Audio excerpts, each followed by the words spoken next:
আমার ভাইয়েরা, কোরআনে কারিমের 17 নম্বর সূরা বানী ইসরাঈলের 30 নম্বর আয়াতে আল্লাহ রাব্বুল আলামিন বলেন, ওয়াকাদা রাব্বুকা আল্লা তা'বুদু ইল্লা ইয়্যাহু ওয়া বিল ওয়ালিদাইনি ইহসানা।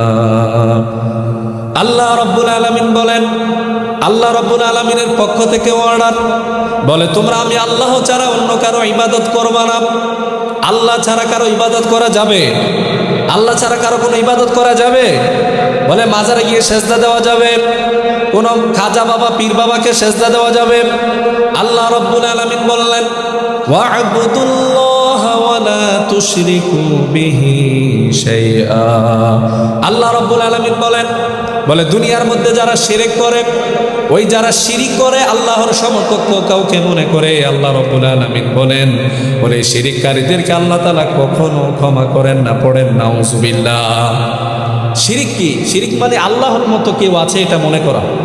আল্লাহর মতো কেউ আছে না, লা তুশরিক বিল্লাহ, আল্লাহর সাথে শিরিক করা যাবে না। আল্লাহর মতো কেউ নাই, আল্লাহ হচ্ছে তিনি এক। আল্লাহ হচ্ছে কি?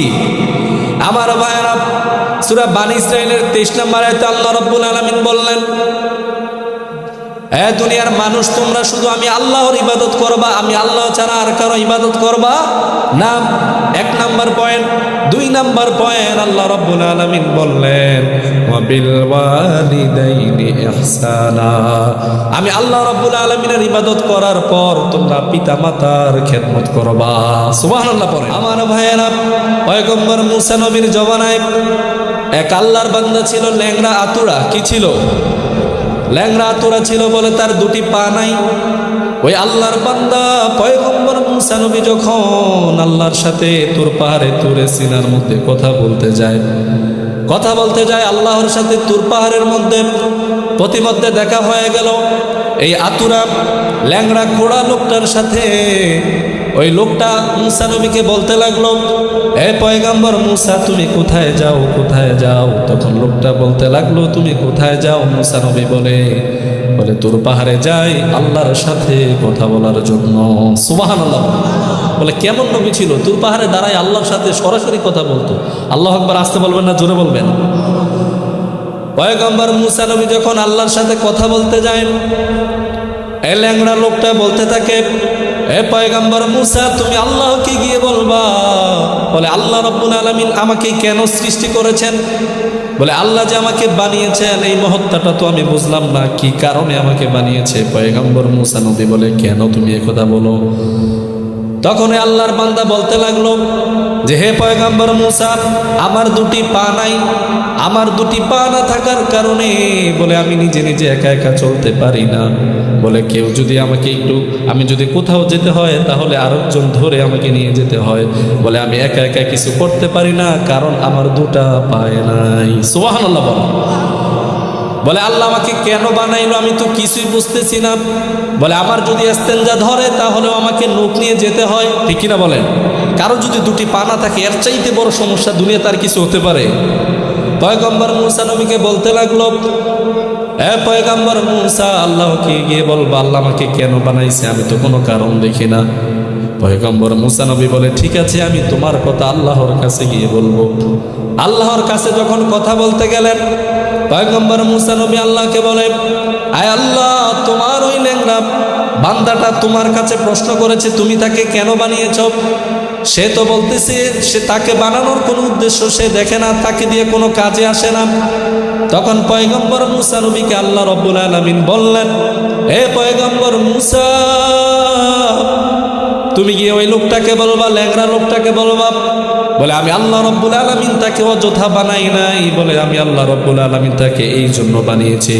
বলে জাহান্নামের দেয়ালের মধ্যে একটা ফুটা আছে, একটা গর্ত আছে, ওই গর্তটাকে ফিল আপ করার জন্য আমি ল্যাংড়া বান্দাটাকে বানিয়েছি।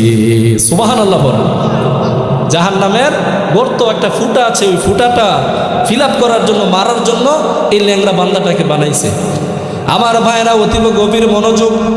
পয়গম্বর মুসা নবী আল্লাহর সাথে কথা বলা শেষ। পয়গম্বর মুসা নবী যখন আবার প্রতিমধ্যে আবার ল্যাংড়ার সাথে দেখা হয়ে গেল, ওই আল্লাহর বান্দা ল্যাংড়া বলতে থাকে, এ পয়গম্বর মুসা, তুমি কি আল্লাহর কাছে আমার কথাটা বলেছিলে নাকি? পয়গম্বর মুসা নবী বলে, এ ভাই, আমি তোমার কথা আল্লাহর কাছে বলেছিলাম। অতি দুঃখের সংবাদ, আল্লাহ রব্বুল আলামিন বলেছে, বলে তোমাকে সৃষ্টি করেছে, তোমাকে অযথা সৃষ্টি করে নাই, অযথা বানায় নাই। বলে আল্লাহ রব্বুল আলামিন বলেছে জাহান্নামের একটা দেয়ালের মধ্যে একটা ছোট ফুটা রয়েছে, ওই ফুটাটা ফিল আপ করার জন্য আল্লাহ রব্বুল আলামিন তোমাকে সৃষ্টি করেছে। সুবহানাল্লাহ। এই কথা শোনার পর ওই ল্যাংড়া বান্দাটা মন খারাপ করে নাই। কেন মন খারাপ করে নাই আমার ভাইয়েরা? ওই ল্যাংড়া বান্দাটা বলতে লাগলো, এই কথা শোনার পর বলে আলহামদুলিল্লাহ। সুবহানাল্লাহ বলেন। কি বলতে লাগলো? আলহামদুলিল্লাহ। কেননা আল্লাহর পরিকল্পনা আমাদের ভাবনার চাইতে উত্তম, ঠিকই না বলেন? আমার ভাইয়েরা, এই দুঃসংবাদটা শোনার পরেও পয়গম্বর মুসা নবীর উম্মত বলে নাই, মন খারাপ করে নাই, অন্য কটু কথা বলে নাই, আল্লাহর প্রতি রাগান্বিত হয় নাই, নারাজ হয় নাই। সে আল্লাহর শুকরিয়া আদায় করে বলেছে আলহামদুলিল্লাহ। পয়গম্বর মুসা নবী একথা শোনার পর কয়, তুমি কেন একথা বললা?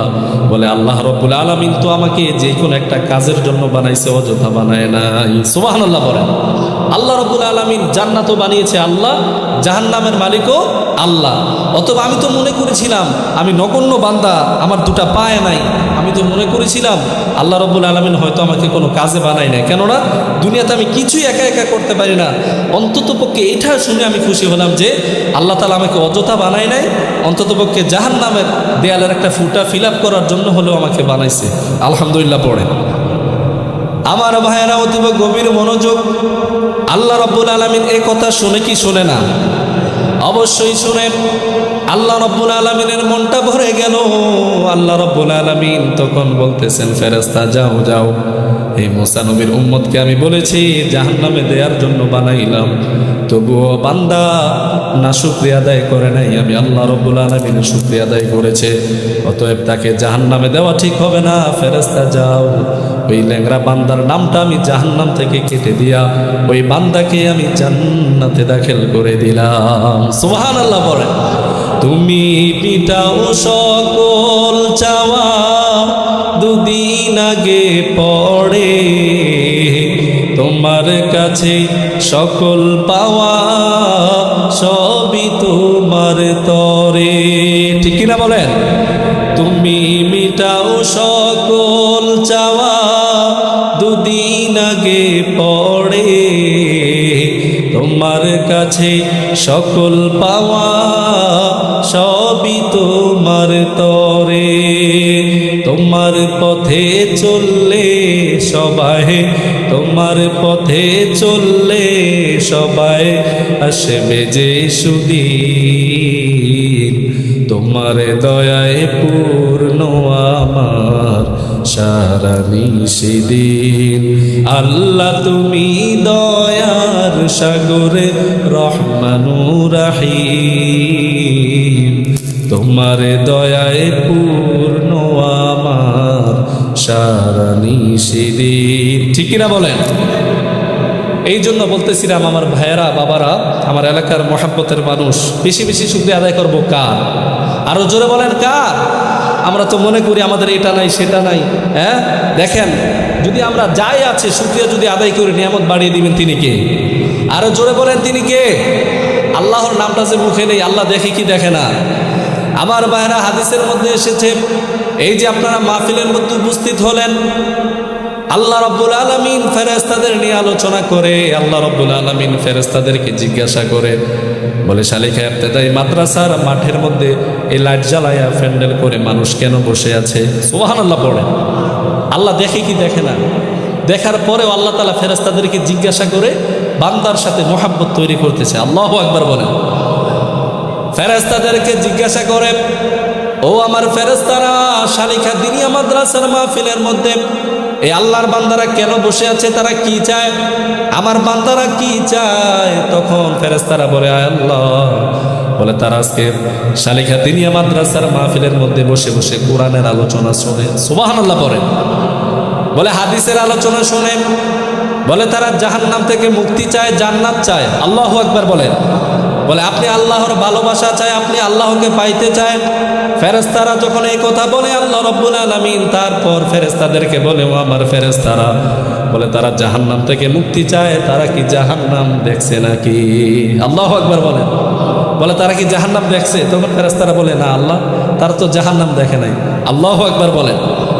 আবার বলে, আয় আল্লাহ, আপনার বান্দারা তারা জান্নাত পেতে চায়, বলে তারা কি জান্নাত দেখছে? কয় না, দেখে নাই। আল্লাহু আকবার বলেন।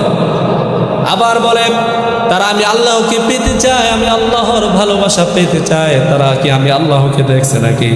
ফেরেশতারা বলে, আয় আল্লাহ, তোমাকে দেখে নাই, জান্নাতও দেখে নাই, জাহান্নামও দেখে নাই, বলে তোমার নবীকেও দেখে নাই, ফেরেশতা কাউকে দেখে নাই, তবুও তারা না দেখে তুমি আল্লাহ, জান্নাত, জাহান্নাম সব কিছুকেই তারা বিশ্বাস করেছে। সুবহানাল্লাহ বলে। তখন আল্লাহ রাব্বুল আলামিন ফেরেশতাদেরকে ডাক দিয়ে বলে, ও আমার ফেরেশতারা, যাও, বলে দিনিয়া মাদ্রাসার মাহফিলের মধ্যে যতটা মানুষ বসে আছে তাদেরকে সুসংবাদ জানায় দাও। বলে কি সুসংবাদ? তখন আল্লাহ রাব্বুল আলামিন বলে দিনিয়া মাদ্রাসার মাহফিলে যতটা মানুষ বসে আছে তাদেরকে জানায় দাও, বলে আমি আল্লাহ রাব্বুল আলামিন তারা জাহান্নাম দেখে নাই, বলে যেহেতু বিশ্বাস করেছে তাদেরকে আমি আল্লাহ জাহান্নাম থেকে মুক্ত করে দিলাম। সুবহানাল্লাহ বলে।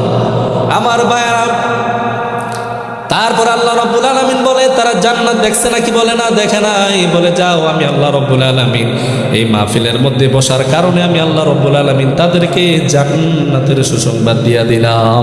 সুবহানাল্লাহ বলে। দেখেন, হ্যাঁ, এই যে আজকে এখানে যারা আছি, বলে শালিখা গ্রামের যে দিনিয়া মাদ্রাসার মহল্লার যারা মানুষ আছে সবাই যদি এখানে আসতো এই মাঠটা ফিল আপ হয়ে যেত। জোরে বলেন ঠিক কিনা? অতএব আজকে একটা ফজিলতময় এত বড় একটা জান্নাতের বাগান থেকে যারা মাহরুম থাকলো, আমরা দোয়া করি আল্লাহ রাব্বুল আলামিন তাদের সকলকে এই মাহফিলের মধ্যে আসার তৌফিক দিক। জোরে বলেন আমিন। আরো জোরে বলেন আমিন। এই মাহফিলের মধ্যে গত বছর অনেকেই ছিল, কিন্তু এই বছর আজকে নাই। আছে না নাই বলেন? আবার আমরা এই বছর যারা আছি, এমনও হতে পারে আগামী বছর আস্তে আস্তে আমাদের মধ্য থেকে কেউ না কেউ কবরে চলে যেতে হবে। ঠিক কিনা বলেন? অতএব আল্লাহ রাব্বুল আলামিন আমাদেরকে যে হায়াতে তয়্যিবা, নেক হায়াত দান করেছেন, এই জন্য আরেকবার শুকরিয়া তার করছি, আলহামদুলিল্লাহ। আমি আপনাদের সামনে একটি বিষয় ভিত্তিক নিয়ে আলোচনা করব। ভূমিকা আর কথা বাড়াবো না। বিষয়ভিত্তিক আলোচনা করতে হবে প্রতিটা বক্তাকে, প্রতিটা আলোচকদেরকে। বিষয়ভিত্তিক আমি আপনাদের সামনে একটা বিষয় নিয়েছি, সেটা হচ্ছে মা বাবার খেদমত। জোরে বলেন কি? মা বাবার খেদমত করা দরকার আছে না নাই? দেখেন, এই মা বাবা আমাদেরকে কত কষ্ট করে লালন পালন করেছে, যে মা বাবার কারণে আমরা আজকে এই দুনিয়ার মুখ দেখলাম। শুধু তাই নয়, দুনিয়ার মুখ দেখায় তো শেষ না, 3-4 বছর, হ্যাঁ, আমাদেরকে মা কত কষ্ট করেছে। তারপরে 10-12 বছর, 18 বছর, যুবক হওয়া পর্যন্ত, বুঝবান হওয়া পর্যন্ত মা বাবা আমাদের জন্য অক্লান্ত পরিশ্রম করেছে। জোরে বলেন ঠিক কিনা? এই মা বাবার খেদমত করা দরকার আছে না নাই? আমার ভাইয়েরা, কোরআনে কারিমের 17 নম্বর সূরা বানী ইসরাঈলের 30 নম্বর আয়াতে আল্লাহ রাব্বুল আলামিন বলেন, ওয়াকাদা রাব্বুকা আল্লা তা'বুদু ইল্লা ইয়্যাহু ওয়া বিল ওয়ালিদাইনি ইহসানা। আল্লাহ রাব্বুল আলামিন বলেন, আল্লাহ রাব্বুল আলামিনের পক্ষ থেকে অর্ডার, বলে তোমরা আমি আল্লাহ ছাড়া অন্য কারো ইবাদত করবা না। আল্লাহ ছাড়া কারো ইবাদত করা যাবে? আল্লাহ ছাড়া কারো কোনো ইবাদত করা যাবে? বলে মাজারে গিয়ে সেজদা দেওয়া যাবে? কোন খাজা বাবা, পীর বাবাকে সেজদা দেওয়া যাবে? আল্লাহ রাব্বুল আলামিন বললেন, ওয়া'বুদুল্লাহা ওয়া লা তুশরিকু বিহি শাইআ। আল্লাহ রাব্বুল আলামিন বলেন, বলে দুনিয়ার মধ্যে যারা শিরক করে, ওই যারা শিরিক করে, আল্লাহর সমকক্ষ কাউকে মনে করে, আল্লাহ রাব্বুল আলামিন বলেন, বলে শিরিককারীদেরকে আল্লাহ তাআলা কখনো ক্ষমা করেন না। পড়েন নাউযুবিল্লাহ। শিরিক কি? শিরিক মানে আল্লাহর মতো কেউ আছে এটা মনে করা। আল্লাহর মতো কেউ আছে না। লা তুশরিক বিল্লাহ, আল্লাহর সাথে শিরিক করা যাবে না। আল্লাহর মতো কেউ নাই। আল্লাহ হচ্ছে তিনি এক। আল্লাহ হচ্ছে কি? আমার ভাইরা, সূরা বানী ইসরাঈলের 23 নম্বর আয়াতে আল্লাহ রাব্বুল আলামিন বললেন, এ দুনিয়ার মানুষ, তোমরা শুধু আমি আল্লাহর ইবাদত করবা, আমি আল্লাহ ছাড়া আর কারো ইবাদত করবা না। 1 নম্বর পয়েন্ট। 2 নাম্বার পয়েন্ট আল্লাহ রাব্বুল আলামিন বললেন ওয়া বিল ওয়ালিদাইনি ইহসানা। আমি আল্লাহ রাব্বুল আলামিনের ইবাদত করার পর তোমরা পিতামাতার খেদমত করবা। সুবহানাল্লাহ পড়েন। কার কার? পিতামাতার। কার? পিতামাতার। 1 নম্বরে আল্লাহর ইবাদত করতে হবে, আল্লাহ ছাড়া কারো ইবাদত করা যাবে না। আল্লাহ রাব্বুল আলামিনের পরপরই আল্লাহ রাব্বুল আলামিন বললেন পিতামাতার খেদমত করার জন্য। সুবহানাল্লাহ পড়েন। তাহলে বিষয়টা অনেক গুরুত্বপূর্ণ, ঠিক কি না? বিষয়টা অনেক ফজিলতপূর্ণ।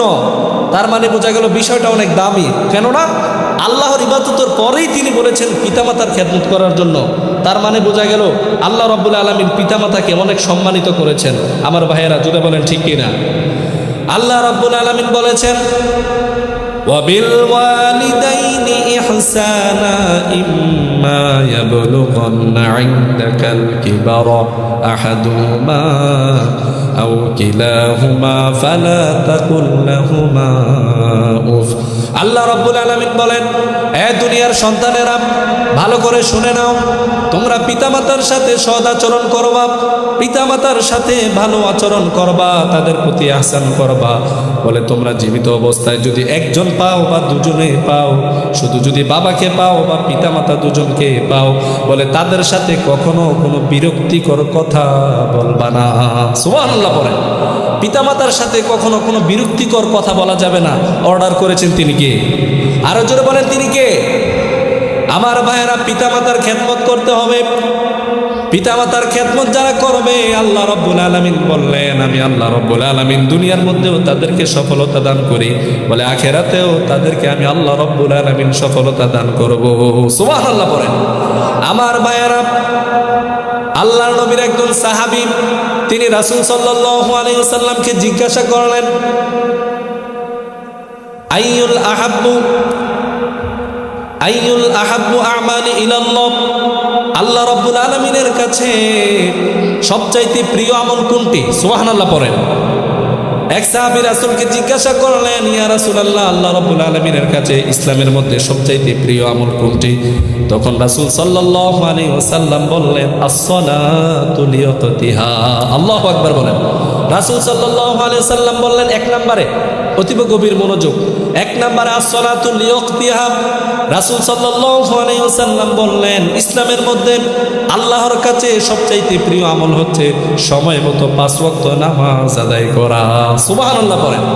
তারপর সাহাবী জিজ্ঞাসা করলেন সুম্মা আইয়ুন, অতঃপর কি? তখন রাসূল সাল্লাল্লাহু আলাইহি ওয়াসাল্লাম বললেন সুম্মা বিররুল ওয়ালিদাইন, বলে আল্লাহর কাছে ইসলামের মধ্যে 2 নম্বরে সবচাইতে প্রিয় আমল হচ্ছে পিতামাতার খেদমত করা। সুবহানাল্লাহ বলেন। দেখেন কোরআনের মধ্যে আল্লাহ রাব্বুল আলামিন বলেছেন আল্লাহর পরে পিতামাতার খেদমত করার জন্য।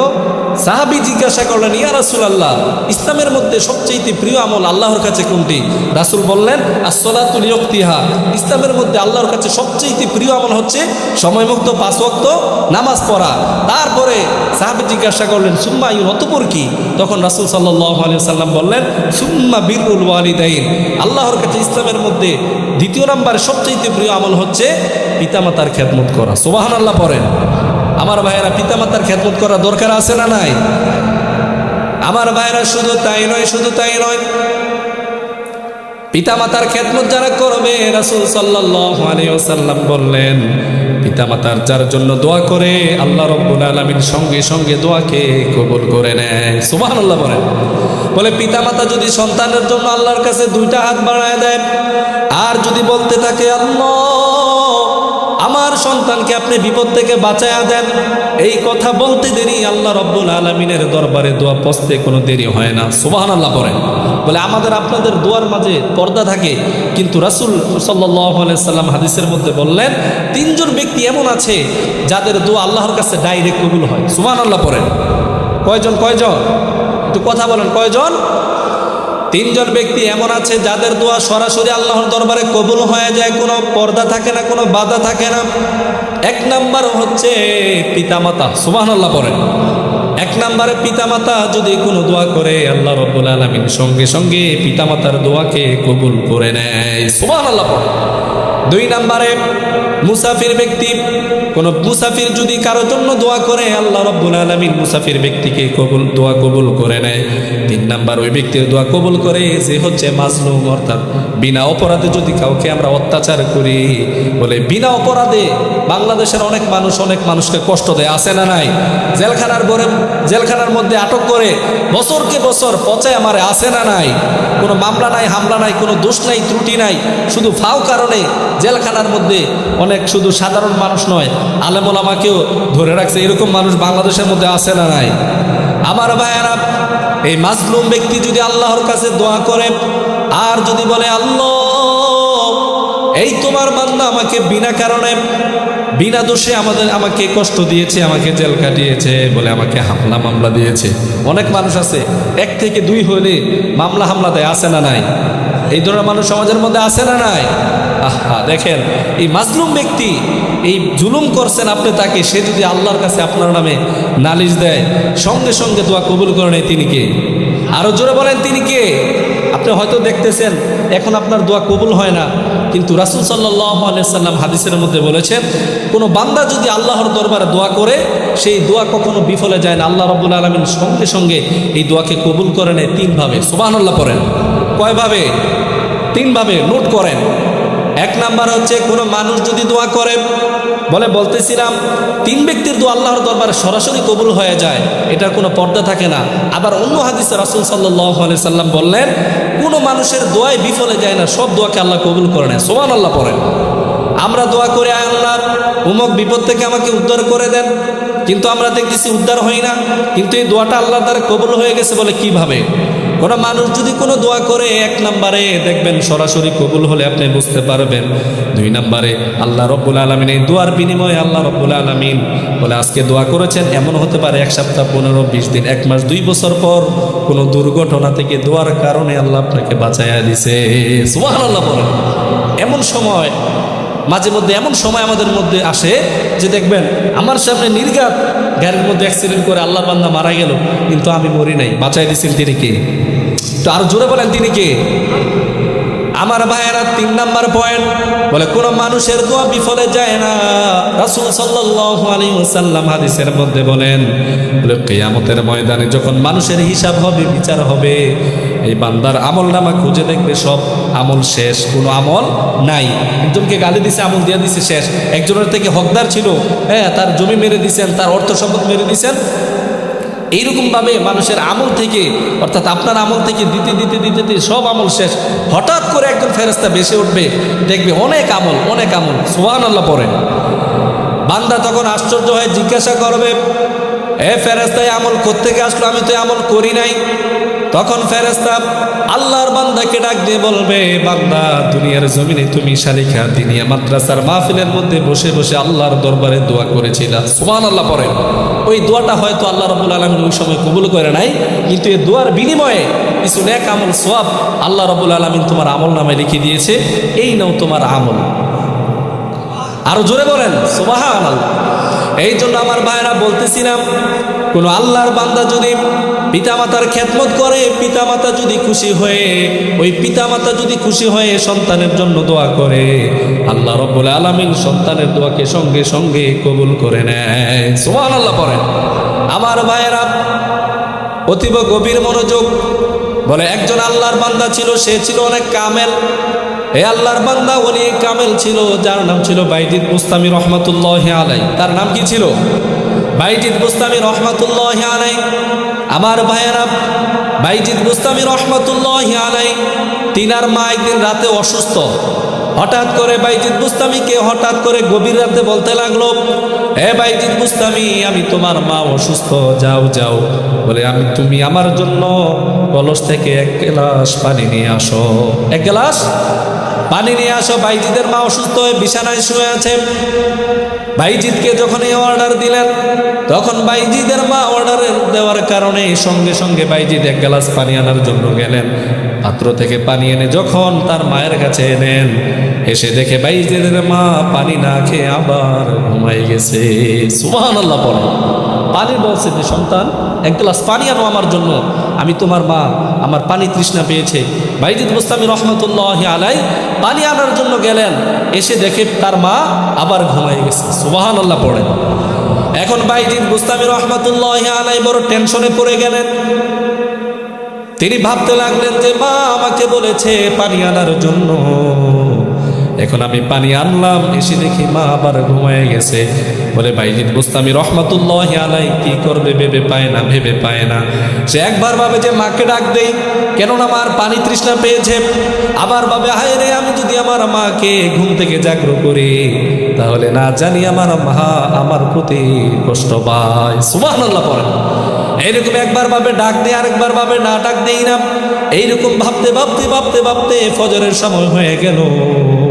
আমার ভাইয়েরা অতীব গভীর মনোযোগ দেখেন, বাইজিদ বুস্তামি রহমতুল্লাহি আলাইহি মায়ের কত বড় পাগল ছিল। আমার ভাইয়েরা এইরকম ভাবতে ফজরের সময় হয়ে গেল। হঠাৎ করে বাইজিদ বুস্তামি রহমতুল্লাহি আলাইহির মায়ের ঘুম ভেঙে গেল। ঘুম যখন ভেঙে যায়, বাইজিদ বুস্তামি রহমতুল্লাহি আলাইহির মা দেখে বলে তার সন্তান এখনো পানি নিয়ে গ্লাস হাতে নিয়ে দাঁড়িয়ে আছে। সুবহানাল্লাহ পড়ে। বাইজিদের মা যখন ঘুম থেকে জাগ্রত হলো, তখন বাইজিদের মা ডাক দিয়ে বলল, সন্তান, বলে সেই কখন তোমাকে বলেছিলাম এক গ্লাস পানি আনার জন্য, এখন পর্যন্ত তুমি পানি নিয়ে দাঁড়িয়ে আছো। সন্তান, তুমি কেন আমাকে ডাক দাও নাই? তুমি যদি আমাকে ডাক দিতারে সন্তান, বলে আমি তোমার পানিটা নিয়ে খেয়ে ফেলতাম, তারপরে তোমাকে ঘুমানোর জন্য বলতাম। বলে সন্তান, তুমি আমাকে কেন ডাক দাও নাই? সে কখন বলেছি, এখনো দেখি তুমি দাঁড়িয়ে আছো। তখন বাইজিদ বুস্তামি রহমতুল্লাহ আলাই ডেকে বললেন, মা, আপনি আমাকে বলেছিলেন এক গ্লাস পানি আনার জন্য, আমি পানি আনার পর দেখি মা আপনি আবার ঘুমিয়ে গেছেন। এই জন্য মা আমি আপনাকে ডাক দেই নাই। যদি ডাক দেই, আপনি যদি আমার প্রতি কষ্ট পান, আপনি যদি আমার প্রতি বেরাজি হন, বেখুশি হন, বেজার হন, এই জন্য আমি বুস্তামি আপনাকে ডাক দেই না। তখন বাইজিদ বুস্তামি রহমতুল্লাহি আলাইহির মা আল্লাহর কাছে দুইটা হাত তুলে দোয়া করতে লাগলেন, বলতে লাগলেন, আল্লাহ, আমার বাইজিদকে আপনি একজন ওলি বানায়া দেন। ওই বাইজিদ বুস্তামি রহমতুল্লাহি আলাইহির মা আল্লাহর কাছে দোয়া করতে দেরি, আল্লাহ রাব্বুল আলামিন বাইজিদ বুস্তামি রহমতুল্লাহি আলাইহির মায়ের দোয়া কবুল করে বলে বাইজিদ বুস্তামি রহমতুল্লাহি আলাইহিকে জামানার শ্রেষ্ঠ ওলি বানায়া দিলেন। সুবহানাল্লাহ করেন। এই জন্য ভাইয়েরা, পিতামাতার খেদমত করা দরকার আছে না নাই? এই জন্য বলতেছিলাম, বাইজিদ বুস্তামি রহমতুল্লাহি আলাইহি তার মায়ের কথা রক্ষা করেছে। এইরকম ভাবে আমাদেরকেও মায়ের কথা শোনার দরকার আছে না নাই? আহা, সেই মা, এই যে শালিকা কবরস্থান, সে কোথায়? ধরতে গেলে এখান থেকে 1 মাইল দূরে দিয়ে আসলাম মরার পর। সেই যে কবে গেছি আর কবে গেছি এখন আর মনে নাই। এইরকম সন্তান আমাদের আছে না নাই? মাকে কবে শোয়াই দিলাম, বাবাকে কবে শোয়াই দিলাম, বাবার কবরে একটু যাওয়ার মতো সুযোগ আমাদের হয় না। নাউজুবিল্লাহ পড়েন। পিতামাতার কবরের পাশে গিয়ে তাদের জন্য যে একটু সূরা ফাতিহাটা পড়ে দোয়া করব, সেই সুযোগটা আমাদের হয় না। কেননা দুনিয়াতে আমাদের অনেক কাজ। জোরে বলেন ঠিক কি না? আপনিও যখন ইন্তেকাল করবেন, আপনার সন্তানেরও তখন অনেক কাজ থাকবে। কাজেই আপনি যদি আপনার পিতামাতার জন্য দোয়া করেন, কবরের পাশে যান, আপনি মারা গেল, আপনার সন্তান আপনার কবরের পাশে যাবে। জোরে বলেন ঠিক কি না? এই জন্য আমার ভাইয়েরা, পিতামাতার সাথে যদি কোনো আল্লাহর বান্দা সদাচরণ করে, পিতামাতার খেদমত করে, তাহলে আল্লাহ রাব্বুল আলামিন দুনিয়াতেও বান্দাকে সফল বানায়া দেয়, বলে আখিরাতেও বান্দাকে আল্লাহ রাব্বুল আলামিন সফল বানায়া দেয়। সুবহানাল্লাহ পড়েন। এই তো গেল পিতামাতার খেদমত করলে কি হবে। তবে দেখেন, আমরা অনেকেই আছি পিতামাতার কথা শুনি না, তাদের সাথে গাদ্দারামি করি, গাড্ডা পাক দিয়ে আসে না নাই? এখন তো সন্তান মানুষ করা বড় কষ্টসাধ্য হয়ে গেছে। হ্যাঁ, এখন সন্তানেরা পিতামাতার কথা শোনে না, ঠিক কিনা বলেন? সন্তানেরা পিতামাতার কথা শোনে না। কেননা এখন এমন একটা ট্রেন্ডিং চলে আসছে, এমন একটা ট্রেন্ডিংয়ের সময় চলতেছে যে পিতামাতা কেন তাদেরকে প্রসব করলো বা জন্ম দিল, এই জন্য পিতামাতা তাদের কাছে জিম্মি। নাউজুবিল্লাহ পড়েন। একবার আমার মনে আছে, যে আমি একবার রেডপুঞ্জ থেকে সিনজি করে আমাদের শালিখাতে আসতেছিলাম, এক আল্লাহর বান্দি, নাম বলার দরকার নাই, তাকে আমি চিনি, ওই সন্তানটাকেও চিনি। তখন ওই মহিলা, শিক্ষিত মহিলা, সে বলতেছে আমি চাকরি করি, 30-40 হাজার টাকা পাই, এই টাকাটাও যদি তাকে দেই এবং আমার মনে হয় আরও ঋণ করা লাগে, তারপরও সে আমার কথা শোনে না। পরের নাউজুবিল্লাহ। তো বলে এখন মানুষ জিজ্ঞাসা করতেছে, সিন্ধিতে আরও যারা ছিল, তো বলে এখন কি করতে চান? এখন তাকে কিছু টাকা দিয়ে হলে বিদেশ পাড়াই দিতে চাই, যেন মানুষ, সমাজ নিয়ে মানুষের মধ্যে আমি চলাফেরা করতে পারি, কেননা আর নচে তার বেজ্জতির কারণে মনে হয় যেন দেশ থেকে আমাকে ত্যাগ করতে হবে। পরের নাউজুবিল্লাহ। এই ধরনের যুবক সন্তান সমাজের মধ্যে আছে না নাই? ওই মা বলতেছে যে তার আমার কোনো কামাই খাওয়ার দরকার নাই, বলে তার আমি বিদেশ পাড়াই দেই যেন মানুষের কটুকথা থেকে, বেজ্জতি থেকে, অপমানিত, লাঞ্ছিত থেকে যেন আমি বাঁচতে পারি। পরের নাউজুবিল্লাহ। এই ধরনের কুসন্তান আছে না নাই? পিতামাতার সাথে যারা বেয়াদবি করে, পিতামাতার সাথে যারা বেয়াদবি করে, তাদের খেদমত করে না, তাদেরকে মার। আরও অনেক আল্লাহর বান্দা আছে, সন্তান আছে, আবার পিতামাতার গায়ে হাত তোলে। পরের নাউজুবিল্লাহ। আরে ভাই, হাত তো দূরের কথা, আল্লাহ রাব্বুল আলামিন বলছেন ওয়াসাইনাল ইনসানা বিওয়ালিদাইহি ইহসানা। আল্লাহ রাব্বুল আলামিন বলেন, এখানে ইমানদার বেঈমান সবাইকে বলেছে, আল্লাহ তাআলা শুধু ইমানদারদেরকে বলে নাই। আল্লাহ রাব্বুল আলামিন বলেন দুনিয়াতে যত মানুষ আছে, এবার সে যেই কোনো ধর্মের হোক, আমি ওই সন্তানকে অর্ডার দিচ্ছি যে তোমরা পিতামাতার সাথে সৎ আচরণ করো। সুবহানাল্লাহ বলেন। আর ইহসান করো পিতামাতার সাথে। ইহসান মানে কি? ইহসান মানে বোঝেন, ইহসান হচ্ছে আপনার জন্য কেউ 1 টাকার করছে, আপনি তার জন্য 2 টাকার করা, এটা হচ্ছে কি? ইহসান। অর্থাৎ যতটুকু করছে আর বাড়ায়া করা। সুবহানাল্লাহ পড়েন। আর ইনসাফ হচ্ছে 1 টাকার করছে 1 টাকার করা, এটা হচ্ছে কি? ইনসাফ। কিন্তু আমাদের মধ্যে তো ইহসান দূরের কথা, ইনসাফে নাই। নাউজুবিল্লাহ পড়েন। আমার ভাইয়েরা, ওই পিতামাতা আমাদের জন্য কত কষ্ট করেছে। এই শীতকালে আমি যখন ছোট ছিলাম, আপনি যখন ছোট ছিলেন, বলে আপনি যখন এই মায়ের সাথে ঘুমিয়েছেন, বলে এই শীতকালে আপনি প্রস্রাব করে দিয়েছেন। ওই প্রস্রাব করে দেওয়ার পর হঠাৎ করে গভীর রাতে মার ঘুম ভেঙে যায়। মা খেয়াল করে দেখে আমার শিশু সন্তান প্রস্রাব করে দিয়েছে। এক নয়, প্রস্রাবের মধ্যে যদি সন্তান শুয়ে থাকে, সারা রাত শুয়ে থাকে, তাহলে আমার বান্দা, আমার এই ছোট শিশুটার ঠান্ডা লেগে যাবে। যার জন্যে মা এই গভীর রাতে আরামের ঘুমকে হারাম করে ওই মা খেতা পাল্টায়া, পোশাক আশাক পাল্টায়, আবার নতুন বিছানা আপনাকে বিছায়া দেয়। সুবহানাল্লাহ বলেন। এই কাজ মা ছাড়া আর কেউ করবে না। আমার ভাইয়েরাও অতীব গভীর মনোযোগ। সন্তানের যখন একবার বিছানা ভিজায় ফেলে, প্যান্ট ভিজায় ফেলে, একবার পাল্টায় দেয়, আবার কিছুক্ষণ পরে খেয়াল করে দেখে আবার ওই সন্তান প্রস্রাব করে দিয়েছে, বলে আবার পাল্টায় দেয়। এরকম ভাবে জামাত পড়ে 45, জামাত পড়ে 7:30। আচ্ছা, যাই হোক, এইরকম ভাবে পিতামাতা আমাদের জন্য কত কষ্ট করে। যাই হোক, অল্প সময়, আসলে আমি যে আলোচনা নিয়েছিলাম, আলোচনার সময় শেষ হয়ে গিয়েছে। তো বলতেছিলাম ভাইয়েরা, পিতামাতার খেদমত করার দরকার আছে না নাই? আমার আলোচনার বিষয় ছিল পিতামাতার খেদমত করা। দেখেন, আপনারা সকলেই জানেন যে বাইজিদ বুস্তামি রহমতুল্লাহ আলাই, তিনি অনেক বড় একজন ওলি ছিলেন, কামেল ব্যক্তি ছিলেন। বলে কিসের বদৌলতে? তার মায়ের দোয়াতে। সুবহানাল্লাহ পড়েন।